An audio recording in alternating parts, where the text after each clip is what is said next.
Panorama group, जो सोचता है वो करता है। आपके अपने सपनों का आशियाना।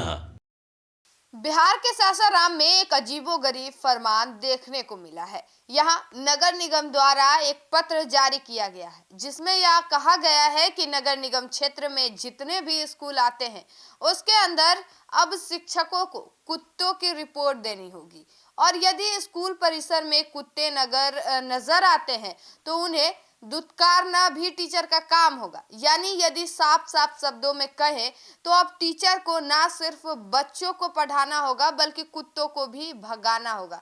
यदि स्कूल कैंपस में कुत्ते आते हैं तो उस पर नजर रखनी होगी। इसको लेकर लेटर भी जारी कर दिया गया है। अब पूरी खबर क्या है चलिए हम आपको बताते हैं।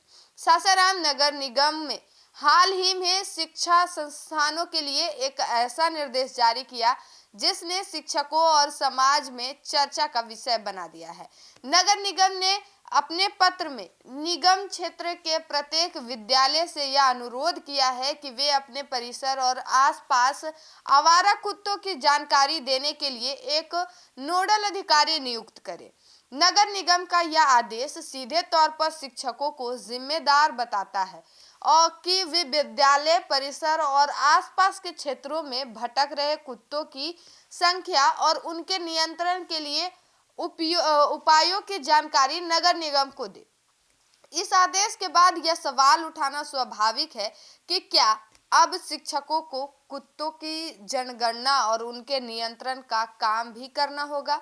नगर निगम के नगर आयुक्त विकास कुमार ने इस संबंध में बताया कि यह निर्देश सरकार के गाइडलाइन के अनुसार जारी किया गया है। उन्होंने कहा कि विभिन्न शैक्षणिक संस्थानों को पत्र भेजकर वहां से नोडल अधिकारी की सूची मांगी गई है। यह सूची नगर निगम के द्वारा बनाए जाने और डॉग पाउंड और आवारा कुत्तों के नियंत्रण कार्यक्रम में उपयोग की जाएगी। हालांकि शिक्षकों के लिए यह नया और अजीबोगरीब जिम्मेदारी माना जा रहा है। पहले ये शिक्षक स्कूल जनगणना, बीएलओ का काम, जाति और धर्म आधारित आंकड़ों और की रिपोर्टिंग आदि जैसे जिम्मेदारियां भी करते आए हैं। अब नगर निगम का यह आदेश उन्हें आवारा कुत्तों की निगरानी और उनके नियंत्रण की जिम्मेदारी सौंप रहा है। शिक्षकों का कहना है कि विद्यालय परिसर में शिक्षा और बच्चों की सुरक्षा उनकी प्राथमिक जिम्मेदारी है। आवारा कुत्तों की संख्या गिनना और उन्हें नियंत्रित करने के उपाय सुझाना उनकी पेशेवर जिम्मेदारियों के बाहर का काम है।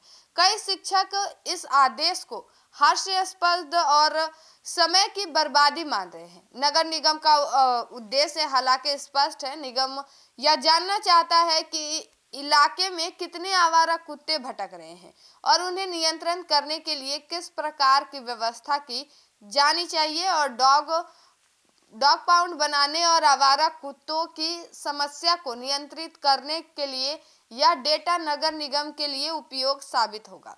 लेकिन इस आदेश ने शिक्षकों और आम जनता के बीच चर्चा को जन्म दिया है।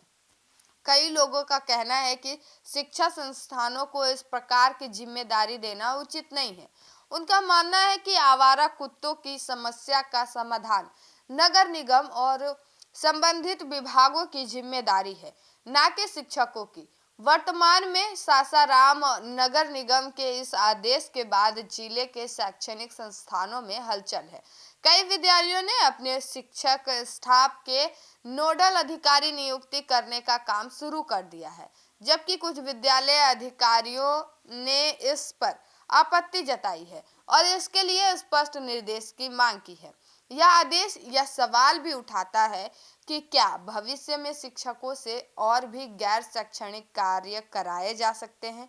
अब तक शिक्षक विभिन्न सरकारी जनगणना और सर्वेक्षण कार्यों में शामिल रहे हैं, लेकिन आवारा कुत्तों की निगरानी जैसी जिम्मेदारी पहली बार दी गई है। इस प्रकार सासाराम नगर निगम का यह अजीबोगरीब आदेश शिक्षा जगत और आम जनता के लिए चर्चा का विषय बना हुआ है। अब देखने वाली बात यह होगी कि शिक्षक इस आदेश को कैसे निभाते हैं और नगर निगम आवारा कुत्तों के नियंत्रण के लिए इस योजना को कितनी प्रभावी तरीके से लागू कर पाती है। Bureau report, city post live.